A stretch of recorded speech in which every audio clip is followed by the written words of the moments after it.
JNR టీవీకి స్వాగతం. బులెటిన్లో ముందుగా హెడ్లైన్స్. నాంపల్లిలోని బీజేపీ రాష్ట్ర కార్యాలయంలో కృష్ణా మరియు గోదావరి నది జలాలపై పవర్ పాయింట్ ప్రజెంటేషన్. ఖమ్మం జిల్లా నూతనంగా ఎన్నికైన బీఆర్ఎస్ సర్పంచ్లతో బీఆర్ఎస్ వర్కింగ్ ప్రెసిడెంట్ కేటీఆర్ సమావేశం.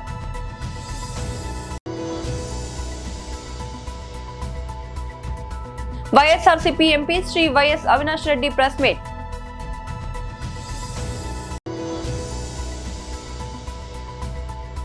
ఐబొమ్మ రవి బెయిల్ పిటిషన్ కొట్టివేత. నాంపల్లిలోని బీజేపీ రాష్ట్ర కార్యాలయంలో కృష్ణా మరియు గోదావరి నది జలాలపై పవర్ పాయింట్ ప్రజెంటేషన్. బీజేపీ రాష్ట్ర అధ్యక్షులు రామచంద్రరావు గారు, తెలంగాణ రాష్ట్ర శాఖ పదాధికారులు, ప్రెస్ మిత్రులందరికీ కూడా నమస్కారాలు. గత వారం రోజులుగా ఒక ట్రెండ్ నడుస్తూ ఉంది వాటర్ ఇష్యూస్ మీద పవర్ పాయింట్ ప్రజెంటేషన్స్. గంటలు వీటి గురించి మాట్లాడడం. ఇప్పుడే మన మిత్రులు చెప్పినట్టు ఇది చాలా కాంప్లికేటెడ్గా అవుతూ ఉంది. యాక్చువల్గా చాలా ఈజీగా కూడా దీన్ని అర్థం చేసుకునే అవకాశం ఉంది. సో నేను కూడా వీలైనంత వరకు నాన్ టెక్నికల్గా, ఈజీగా, సింపుల్గా మీ ముందు ఈ విషయాలు పెట్టేందుకు ప్రయత్నిస్తాను.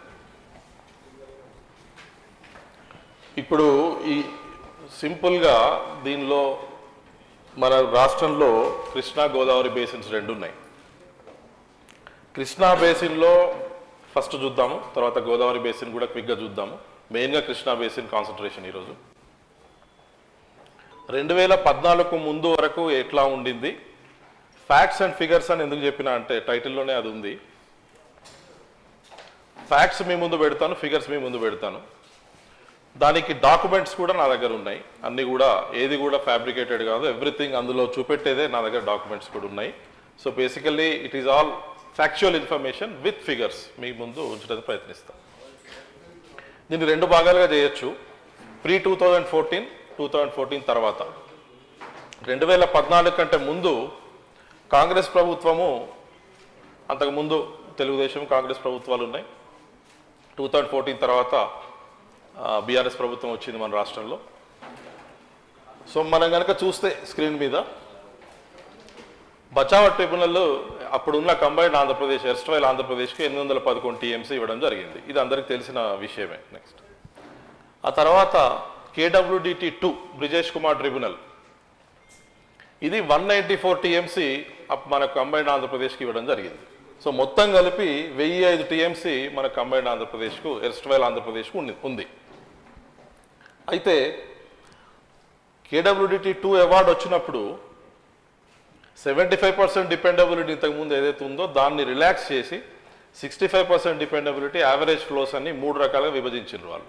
దాని అర్థం ఏంటంటే సింపుల్గా, అంతకుముందు ఫ్లడ్ వాటర్స్ పేరు మీద మనం ఏదైతే ప్రాజెక్ట్స్ ప్లాన్ చేసినామో, తెలంగాణలో కల్వకుర్తి కానీ, నెట్టెంపాడు కానీ, పాలమూరు రంగారెడ్డి కానీ, అదేవిధంగా తెలుగంగ, వెలిగోడు, తర్వాత హంద్రినీవా, గాలేరు నగరి ఆంధ్రప్రదేశ్ సైడ్ కానీ, ఇంతకుముందు ఫ్లడ్ వాటర్స్ మీద ప్లాన్ చేసినాయి. ఇప్పుడు అష్యూర్డ్ వాటర్ రావాల్సిన అవసరం పడ్డది.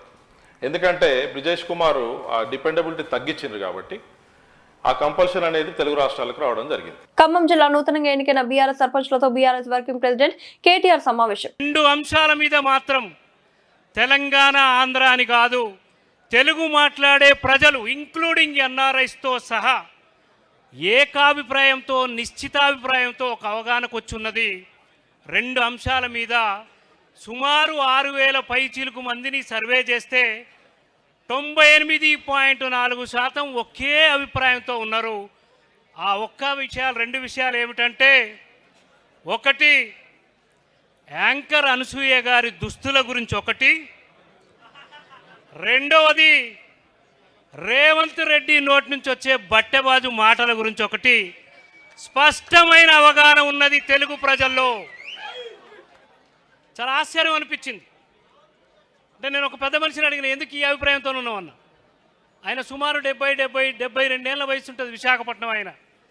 ఆయన ఏమన్నాడంటే, ఆమెనేమో చూడలేము, ఈయన మాటలు వినలేము, ఇది వీళ్ళిద్దరి దుర్మార్గం అని చెప్పన్నాడు. విశాఖపట్నంలో ఉన్న ఆయనకే రేవంత్ రెడ్డి మీద అంత రోత పుడతా ఉంటే తెలంగాణ గడ్డ మీద పుట్టి తెలంగాణ గాలి పీల్చుకునే ఎంతో రోషంతోనున్న తెలంగాణ పులిబిడ్డలకు ఏ విధంగా ఉంటుందో ఒక్కసారి మీ అందరిని ఆలోచించమని చెప్తా ఉన్నా.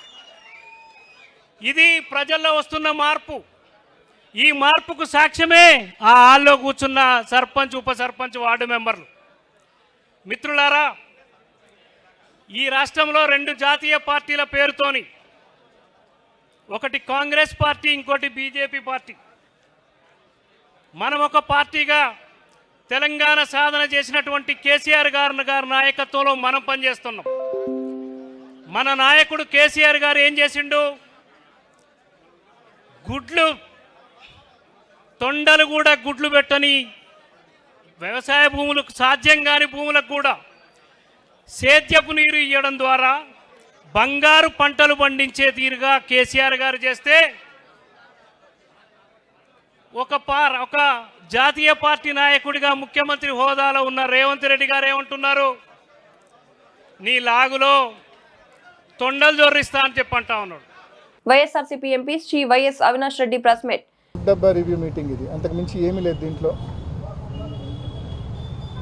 మేము ఈ డిఆర్సీలో ప్రధానంగా మేమందరం కూడా ఒకే మాటగా లేవనెత్తిన అంశము, గడిచిన కొన్ని రోజులుగా రాయలసీమ ఎత్తిపోతల పథకానికి సంబంధించి ఏదైతే పరిణామాలు జరుగుతూ ఉన్నాయో, తెలంగాణ ముఖ్యమంత్రి గారు మాట్లాడిన తర్వాత తాను, ఆంధ్రప్రదేశ్ ముఖ్యమంత్రిగా చంద్రబాబు నాయుడు గారు, మేమిద్దరం క్లోజ్డ్ రూమ్లో కూర్చొని రాయలసీమ ఎత్తిపోతలకు పూర్తిగా సమాధి కట్టేసినాము, పూర్తిగా పనులు ఆపిచ్చేసినామని చెప్పి తెలంగాణ అసెంబ్లీ సాక్షిగా రేవంత్ రెడ్డి గారు ఏదైతే మరి స్పష్టం చేశారో, ఆ మాట చెప్పినప్పటి నుంచి కూడా రైతుల్లో తీవ్రమైన అభద్రతాభావము, ఆందోళన ఉన్నాయి. రైతుల అభద్రతాభావము, రైతుల ఆందోళనను డిఆర్సీ ద్వారా ప్రభుత్వం దృష్టికి తీసుకెళ్లేందుకే మేమందరం వచ్చాం. మరి ముఖ్యంగా ఈరోజు మాకు ఎటువంటి అసలు ఏమాత్రం కూడా మా వాదన వినే పరిస్థితి కూడా అక్కడ కనిపించలేదు. ఈరోజు ప్రతి రైతుల్లో కూడా ఆందోళన ఉంది. వర్షాలు బాగా పడినప్పుడు, శ్రీశైలంలో ఫ్లడ్డేస్ ఎక్కువ ఉన్నప్పుడు తెలంగాణ పవర్ జనరేట్ చేసినా, తెలంగాణ ఎత్తిపోతల పథకాల్లో నీళ్లు ఎత్తిపోసుకున్నా మనం గ్రావిటీ ద్వారా తీసుకోవచ్చు. ఏది వర్షాలు బాగా పడినప్పుడు, ఫ్లడ్ డేస్ దాదాపు 150-180 రోజులు ఫ్లడ్ డేస్ ఉన్నప్పుడు ఇది సాధ్యం. కానీ ఫ్లడ్ డేస్ తక్కువ ఉన్నప్పుడు మన పరిస్థితి చాలా ఘోరంగా ఉంటుంది. మన ప్రాంతానికి 111 టీఎంసీలు రావాలా, ఎస్ఆర్బీసీకి సంబంధించి 19 టీఎంసీలు రావాలా, తెలుగుగంగకు సంబంధించి 39 టీఎంసీలు రావాలా, జిఎన్ఎస్ఎస్కి సంబంధించి 38 టీఎంసీలు రావాలా, చెన్నై డ్రింకింగ్ వాటర్కు 15 టీఎంసీలు రావాలా, కేసీ కెనాల్ ఏదైతే ఇక్కడ మనం శ్రీశైలం నుంచి మనం తీసుకుంటామో దానికి 10 టీఎంసీలు రావాలా, మొత్తం 111 టీఎంసీలు నీళ్ళు మనకు రావాలా. మొత్తం కేసీ కెనాల్ రైతాంగం, జిఎన్ఎస్ఎస్ కింద ఆయకట్టు రైతాంగం, తెలుగుగంగ ఆయకట్టు అంటే బ్రహ్మం సాగరు, SR1, SR2 రైతాంగం, ఇన్ని లక్షల మంది రైతులు వీటి మీద ఆధారపడి ఉన్నారు. ఐబొమ్మ రవికి నాంపల్లి కోర్టులో చుక్కెదురైంది. బెయిల్ కోసం ఆయన దాఖలు చేసిన పిటిషన్ ని విచారించిన కోర్టు బెయిల్ ఇచ్చేందుకు నిరాకరిస్తూ పిటిషన్ ను తోసిపుచ్చింది. సినిమా పైరసీ వెబ్సైట్ ఐబొమ్మ వ్యవహారంలో సైట్ నిర్వాహకుడు ఇమ్మది రవిని అరెస్ట్ చేసిన పోలీసులు సైబర్ క్రైమ్ చట్టాల కింద 5 కేసులు నమోదు చేశారు. ప్రస్తుతం జైలులో ఉన్న రవి బెయిల్ కోసం నాంపల్లి కోర్టులో పిటిషన్ దాఖలు చేశాడు. ఈ పిటిషన్ విచారణ సందర్భంగా రవిపై నమోదైన కేసులు ప్రస్తుతం విచారణ దశలో ఉన్నాయని పోలీసులు కోర్టుకు వెల్లడించారు. రవికి విదేశాల్లో పౌరసత్వం ఉందని కోర్టు దృష్టికి తీసుకెళ్లారు. బెయిల్ మంజూరు చేస్తే రవి విదేశాలకు పారిపోయే అవకాశం ఉందని తెలిపారు. దీంతో న్యాయస్థానం రవి బెయిల్ పిటిషన్ ను కొట్టివేసింది. Hyderabad Amberpet Rajiv Gandhi all India under nineteen T20 cricket championship ను క్రికెట్ ఫెడరేషన్ ఆఫ్ హైదరాబాద్ ఆధ్వర్యంలో అంబర్పేట్ వాటర్ వర్క్స్ గ్రౌండ్ లో టోర్నమెంట్ కు హాజరైన మహమ్మద్ అజారుద్దీన్ హైదరాబాద్, బెంగళూరు టీంలకు టాస్ వేసి పోటీలను ప్రారంభించారు. ఈ కార్యక్రమంలో పిసిసి అధ్యక్షుడు మహేష్ కుమార్ గౌడ్, మంత్రి అజారుద్దీన్, మాజీ MP V Hanumantha Rao, cantonment MLA Shri Ganesh, Amberpet Congress party incharge Rohin Reddy, Congress party Khairatabad జిల్లా అధ్యక్షుడు మోతా రోహిత్ పాల్గొన్నారు. ముఖ్య అతిథిగా మహేష్ కుమార్ గౌడ్ హాజరై రాజీవ్ గాంధీ చిత్రపటానికి పూలమాలలు వేసి నివాళులర్పించారు. దేశంలో క్రికెట్ కు ఉన్నంత మోసు దేనికి లేదని, అజారుద్దీన్ లాంటి గొప్ప వ్యక్తిని ఇండియా క్రికెట్ టీం కి అందించింది హైదరాబాద్ పిసిసి అని అధ్యక్షుడు మహేష్ కుమార్ గౌడ్ అన్నారు. వి హనుమంతరావు ఆధ్వర్యంలో ఈ సందర్భంగా మంత్రి అజారుద్దీన్, ఎమ్మెల్యే శ్రీ గణేష్, రోహిన్ రెడ్డి కొద్దిసేపు క్రికెట్ ఆడి సందడి చేశారు. ఈ సందర్భంగా మహేష్ కుమార్ గౌడ్, వి హనుమంతరావు మాట్లాడుతూ ఆటలకు ఆదరణ చాలా ఉందని, ఆటల పట్ల సీఎంకు చాలా మక్కువ ఉందన్నారు. సీఎం ఆటలకు ఎక్కువగా ఆదరణ ఇస్తున్నారు. విద్యార్థులకు విద్యతో పాటు క్రీడలు ముఖ్యమని, విద్యార్థులకు శారీరక శ్రమ లేక మానసికంగా ఎదగలేకపోతున్నారన్నారు. క్రీడలు ఆడితేనే ఆరోగ్యంగా ఉంటారు. హనుమంతరావుకు క్రికెట్ పోటీలను 3 రోజుల పాటు నగరంలో నిర్వహించనున్నట్లు తెలిపారు. వారితో పాటు ఉపేందర్ సింగ్ కూడా అక్కడ చేస్తున్నారు. అంటే ఇది 19 ఏళ్ల నుంచి కంటిన్యూస్ గా 19 ఇక్కడ, 17 తమిళనాడు, 14 అటు మన హర్యానాలో. దీని ఉద్దేశం ఒకటే, మేము పెట్టినప్పుడు ఒకటే ఆలోచన చేసిన, క్రికెట్ అనగానే కాస్ట్లీ గేమ్, కోట్ల రూపాయలు డబ్బు ఉన్నవాడే ప్యాడ్ అన్ని గ్లోజెస్, బట్టలు, షూస్ ఇవన్నీ ఎవడు కొంటారు? కానీ మనం ఒక అవకాశం ఇవ్వాలి, వాళ్ళకు కూడా టాలెంట్ ఉన్నదని గ్రామాలు ఉన్న క్రీడాకారులు కూడా క్రికెట్ ఆడాలన్న ఉద్దేశంతో దానికి నేను సక్సెస్ అయినా. హనుమాన్ విహారీ ఇంట్లోనే గెలిచాడు. మొన్న వర్మ కూడా మన ఆల్ ఇండియా దాంట్లో ఆడాడు. అదేవిధంగా మొహమ్మద్ సిరాజ్ కూడా వాళ్ళ నాన్న ఆటో రిక్షా నడిపిస్తున్నాడు, అతను కూడా ఇండియాకు ఆడుతున్నాడు. నా ఉద్దేశం ముఖ్యమంత్రి గారు కూడా, రాజీవ్ గాంధీ గారు ఎప్పుడైతే ఏషియన్ గేమ్స్ చేసిన తర్వాత నాకు కూడా ఒక ఆలోచన వచ్చింది, ఎట్టి పరిస్థితులలో రాజీవ్ గాంధీ ఆలోచనను ఇంప్లిమెంట్ చేయాలని పూనుకున్న. గతంలో విజయనగరంలో కోరుకొండ సైనికులో ట్రైబల్ స్పోర్ట్స్ మీట్ పెట్టాను 3 ఏళ్ళు. ఆ తర్వాత క్రికెట్ పెడుతున్నది తప్పనిసరిగా. దానికంటే ఇవాళ నాకు ఎందుకు సంతోషం ఉందంటే, రేవంత్ రెడ్డి గారు యావత్ భారతదేశంలో స్పోర్ట్స్ సిటీ లేదు, కానీ ఆయన నంబర్ 1 సిటీ చేయాలి, కొత్త స్టేట్ చేయాలి, భారతదేశంలో తెలంగాణ నంబర్ 1 కావాలనే ఆలోచనతో పాటు స్పోర్ట్స్ సిటీ కూడా చేస్తా అన్నాడు. అందుగురించి మన స్పోర్ట్స్ కు ఎంకరేజ్ చేయాలంటే ఇప్పటి నుంచే స్కూల్ పిల్లలకు వాళ్ళ ఆలోచనలో కాలేజ్ పిల్లలకు ముందుకు తీసుకురావాలంటే స్పోర్ట్స్ చాలా ముఖ్యమైంది. ఎందుకంటే ప్రతి ఒక్కరు కూడా డ్రగ్స్కు అలవాటు అవుతున్నారు. వాళ్ళు ఏదో విధంగా ఏది పనిలో కనిపిస్తే స్పోర్ట్స్ ఆడుతుంటే మిగతా అన్ని దూరం అవుతాయి. అందుగురించి ఇవాళ మా పిసిసి ప్రెసిడెంట్ గారు అదేవిధంగా అజరుద్దీన్ కూడా చెప్పడం జరిగింది. తర్వాత మేమంతా ఆస్ట్రేలియా పోయినాం. వారు స్వయంగా పిలిచి మీరు పోయిరండి, అక్కడ స్థితిగతులు అవగతం చేసుకున్నాను. ప్యారిస్ ఒలింపిక్స్ చూసిన తర్వాత చాలా బాధేసింది. భారతదేశంలో ఉన్నటువంటి ఇంత జనాభా ఉన్నప్పటికీ, ఎంతో మంది క్రీడాకారులు ఉన్నప్పటికీ నైపుణ్యం చాటుకొని దేశ అంతర్జాతీయ స్థాయిలో మెడల్ తీసుకొచ్చేటువంటి క్రీడాకారులు దొరకపోవడం చాలా బాధాకరం. దీన్ని ముందుకు తీసుకోవాల్సిన అవసరం ఉంది. ముఖ్యమంత్రి గారు పదే మాట చెప్తారు, ప్యారిస్ ఒలింపిక్స్ నాకు నిరాశపరిచింది. నెక్స్ట్ ఒలింపిక్స్ నాటికి తెలంగాణ నుంచి గోడమలు తీసుకొచ్చే క్రీడాకారులు తయారు ఉద్దేశంతోనే వారు అంత డబ్బు స్పోర్ట్స్ ఇస్తా ఉన్నారు. దాన్ని సద్వినియోగం చేసుకోవాల్సిన అవసరం ఉన్నది. క్రీడల పట్ల మనమందరం కూడా మక్కువ చూపాలి. బాధ ఏంటంటే ఇవాళ పిల్లలు పొద్దున్న లేస్తే ఫోన్లకే పరిమితం అవుతా ఉన్నారు. స్కూల్స్ కూడా గ్రౌండ్స్ లేని స్కూల్స్ వస్తూ ఉన్నాయి.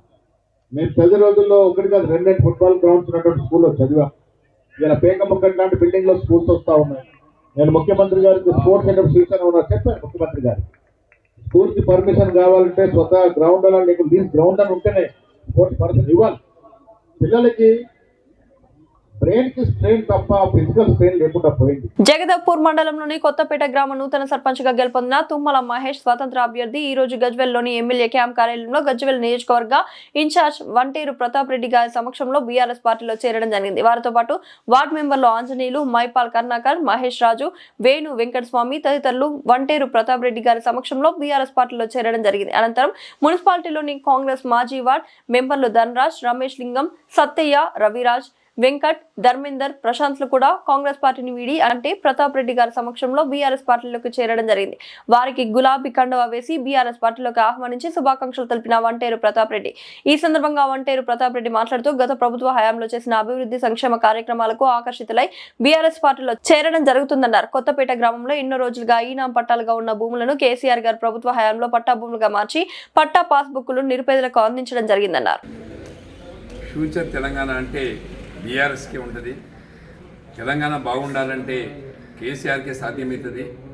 గతంలో కేసీఆర్ గారు కొత్తపేట గ్రామానికి కాంగ్రెస్ 60 సంవత్సరాల కాలంలో చేయనటువంటి పని, అక్కడ ఉన్నటువంటి రైతులందరూ కూడా పట్టేదారు పాస్ పుస్తకాలు ఇచ్చి వాళ్ళ జీవితకాల కోరిక నెరవేర్చినటువంటి వ్యక్తి కేసీఆర్ గారు. దానిలో భాగంగానే మహేష్ గారు ఈరోజు ఆ రోజు కేసీఆర్ గారు చేసినటువంటి అభివృద్ధిని, అదేవిధంగా ఆ గ్రామంలో ఉన్న సమస్యలు పరిష్కరించింది కాబట్టి ఈరోజు నేను ఇండిపెండెంట్గా గెలిచినా కూడా బీఆర్ఎస్ పార్టీలో పనిచేస్తా అని చెప్పి ముందుకు వచ్చినందుకు స్వాగతం తెలియజేస్తూ ఉన్నాం. దానిలో భాగంగానే ఇలా గ్రామ పంచాయతీలు దాదాపుగా రాష్ట్ర వ్యాప్తంగా తీసుకున్న గజ్వేల్ నియోజకవర్గంలో బీఆర్ఎస్ పార్టీ 95 మంది సర్పంచ్లు గెలిపించుకున్నది. వార్డు మెంబర్లు పెద్ద ఎత్తున గెలుచుకున్నాం. దాదాపుగా 105 ఉప సర్పంచ్లు గెలిపించుకున్నాం. ఇవాళ గెలిచినటువంటి సర్పంచులు కూడా ఎలాంటి పనులు చేసుకోవడానికి డబ్బులు లేకుండా పోయింది. గత 3 సంవత్సరాలుగా, గత 2 సంవత్సరాలుగా 15th ఫైనాన్స్ కానీ, ఎన్ఆర్ఈజీఎస్ కానీ ఎలాంటి కార్యక్రమాలు గ్రామాలలో చేపట్టలే. కేసీఆర్ గారు అధికారంలో ఉన్నప్పుడు గ్రామ పంచాయతీ నిర్మాణం చేసుకున్నాం, కొత్త గ్రామ పంచాయతీలు ఏర్పాటు చేసుకున్నాం. అదేవిధంగా 24 అవర్స్ పవర్ ఇవ్వడం జరిగింది. ఇంటింటికి డ్రింకింగ్ వాటర్ మిషన్ భగీరథ ద్వారా ఇవ్వడం జరిగింది. గ్రామంలో గ్రామ పంచాయతీకి ట్రాక్టర్ కూడా ఇవ్వడం జరిగింది. గ్రామ పంచాయతీలో తడి చెత్త, పొడి చెత్త తీయడం, గ్రామ పంచాయతీలో ఒక గ్రేవ్యార్డ్ నిర్మాణం చేసుకోవడం, అదేవిధంగా నర్సరీ ఏర్పాటు చేసుకోవడం, దాంతో పాటు పల్లె ప్రకృతి వనాలు ఏర్పాటు చేసుకోవడం, గ్రామాలలో సీసీ రోడ్లు, డ్రైనేజీలు ఏర్పాటు చేసుకోవడం, గ్రామాన్ని అంగరంగ వైభవంగా ఆ గ్రామాలు అభివృద్ధి చేసుకోవడం జరిగింది. నుండి కాంగ్రెస్ పార్టీ నుండి మాజీ వార్డు మెంబరు ఈరోజు సీనియర్ నాయకులు రమేష్ గారు, లింగమన్న గారు, సత్యన్న గారు, రమేష్ గారు, అదేవిధంగా రవి గారు, రాజన్న గారు, సత్యన్న, వీళ్ళందరూ సీనియర్ నాయకులందరూ కూడా ఈరోజు మన కాంగ్రెస్ పార్టీని వదిలిపెట్టి బీఆర్ఎస్ పార్టీలో కేసీఆర్ గారి నాయకత్వంలో, హరీష్ రావు గారి నాయకత్వంలో పనిచేద్దామని చెప్పేసి ఈరోజు పెద్ద ఎత్తున కాంగ్రెస్ని వదిలిపెట్టి బీఆర్ఎస్ పార్టీలో చేరుతున్నందుకు వాళ్ళకు ప్రత్యేకంగా స్వాగతం తెలియజేస్తూ, మరి బీఆర్ఎస్ పార్టీ రేపు 2 మున్సిపాలిటీ ఎలక్షన్లు ఉన్నాయి. అటు గజ్వేల్, తూప్రాన్ 2 మున్సిపాలిటీని కూడా కైవసం చేసుకొని బీఆర్ఎస్ పార్టీ జెండా ఎగిరేసి తెలంగాణ రాష్ట్రానికి ఆదర్శంగా తీర్చిదిద్దినటువంటి తూప్రాన్, గజ్వేల్కి ఆదర్శంగా మళ్ళీ కూడా ప్రజలు కూడా మరి బీఆర్ఎస్ పార్టీకి ఓటు వేయడానికి సిద్ధంగా ఉన్నారు. దానిలో భాగంగానే ఈరోజు ధనరాజుని చేర్చుకోవడం జరిగింది. మరి రేపటి ఎలక్షన్లో అందరం కష్టపడి మున్సిపాలిటీని కైవసం చేసుకుంటామని తెలియజేస్తూ ఉన్నాం. అదే కాకుండా 2 సంవత్సరాల అధికారం వచ్చింది. అలా కాంగ్రెస్ పార్టీ 2 సంవత్సరాల అధికారంలో ఉంది. అధికారంలో ఉన్నటువంటి కనీసం మున్సిపాలిటీలు గజ్వెల్లో కానీ, తూప్రాన్లో కానీ సింగిల్ రూపాయి కూడా డెవలప్మెంట్ చేయలే. గతంలో 12 కోట్ల రూపాయలు గజ్వెల్కి శాంక్షన్ ఇవ్వడం జరిగింది. 12 కోట్లు కూడా కాంగ్రెస్ పార్టీ అధికారంలోకి వచ్చినాక రద్దు చేయడం జరిగింది. అదేవిధంగా తూప్రాన్లో కూడా 25 కోట్ల రూపాయలు శాంక్షన్ చేసినాం. అక్కడ కూడా ఒక ఫంక్షన్ హాల్ కోసం, అదేవిధంగా క్రికెట్ స్టేడియం కోసం, అదే కాకుండా సీసీ రోడ్లు, డ్రైనేజు అవన్నీ కూడా 25 crores తూప్రాన్ కూడా శాంక్షన్ చేయడం జరిగింది. అయినా కూడా అక్కడ కూడా దాన్ని కూడా క్యాన్సిల్ చేశారు. తూప్రాన్ మున్సిపాలిటీలో 25 కోట్లు క్యాన్సిల్ చేశారు. గజ్వేల్ మున్సిపాలిటీలో 12 కోట్ల రూపాయలు క్యాన్సిల్ చేసిండ్రు. అమరావతి రాజధానిలో పలు ప్రాజెక్టులకు ల్యాండ్ పూలింగ్ ప్రక్రియ ప్రారంభించిన మంత్రి నారాయణ ఎమ్మెల్యే శ్రవణ్ కుమార్ తో కలిసి వడ్డమానులో పూలింగ్ ప్రక్రియ ప్రారంభం. మంత్రి నారాయణకు ఘన స్వాగతం పలికిన వడ్డమాను గ్రామస్తులు land pooling competent authority unit కార్యాలయాన్ని ప్రారంభించి గ్రామస్తులతో సమావేశం నిర్వహించిన మంత్రి తమ భూములను ల్యాండ్ పూలింగ్ కు ఇచ్చేందుకు సమ్మతి తెలియజేస్తూ ఫారం 1 ను మంత్రి నారాయణకు అందజేసిన పలువురు గ్రామస్తులు, మంత్రి నారాయణకు సమ్మతి పత్రాలు అందజేసిన రైతులు మైనేని సత్యనారాయణ, సాయి తరుణ్, వర్లమూడి శ్రీలక్ష్మి సీఎం గారి సూచనతో ల్యాండ్ పూలింగ్ ద్వారా భూములు ఇచ్చే రైతు కుటుంబాలకు 1.5 లక్షల రుణమాఫీ ప్రకటించిన మంత్రి నారాయణ రైతుల కౌలు పెంచేందుకు ముఖ్యమంత్రి గారు ప్రాథమికంగా అంగీకరించారు. 1768 ఎకరాలకి ల్యాండ్ పుల్లింగ్ కార్యక్రమాన్ని ఈరోజు ఆఫీస్ ఓపెన్ చేసి స్టార్ట్ చేసాము. ఈరోజు 3 రైతులు శ్రీ మైనేని సత్యనారాయణ గారు 4.01 ఎకరాలు ల్యాండ్ పుల్లింగ్కి ఇచ్చారు. అదేవిధంగా శ్రీ పి సాయి తరుణ్ గారు 1.75 ఎకరాలు ఇచ్చారు. అదేవిధంగా శ్రీమతి వడ్లమూడి శ్రీలక్ష్మి గారు 4.22 ఎకరాలు ల్యాండ్ ఇవ్వటం, దానికి సమ్మతిస్తూ ఫామ్ 1 ఈరోజు జరిగింది. ఈ కార్యక్రమంలో యాక్చువల్గా అనేక మంది రైతులు కూడా ఈరోజు పాల్గొన్నారు.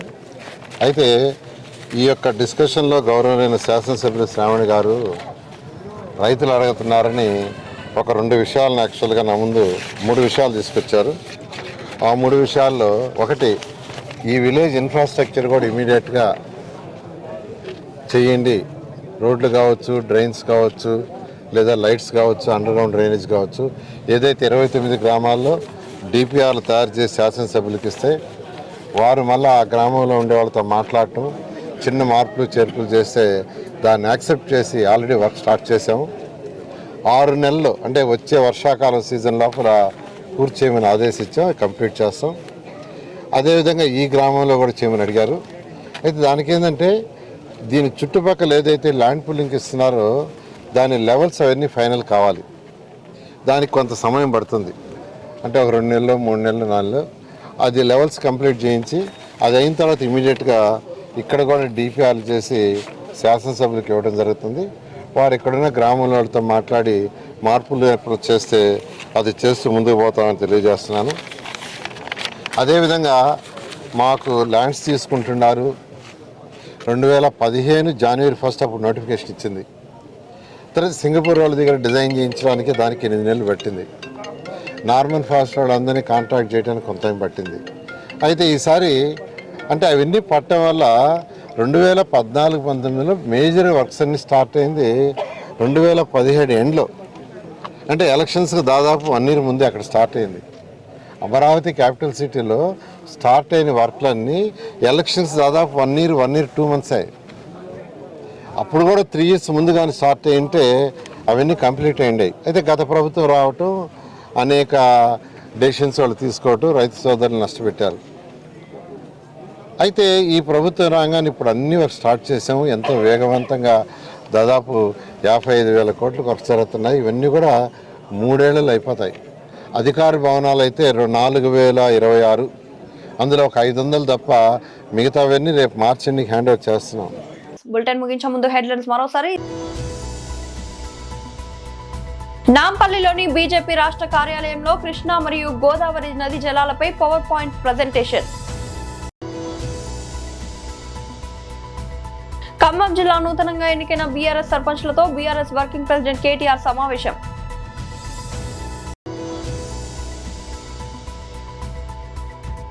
YSRCP MP Shri YS Avinash Reddy press meet.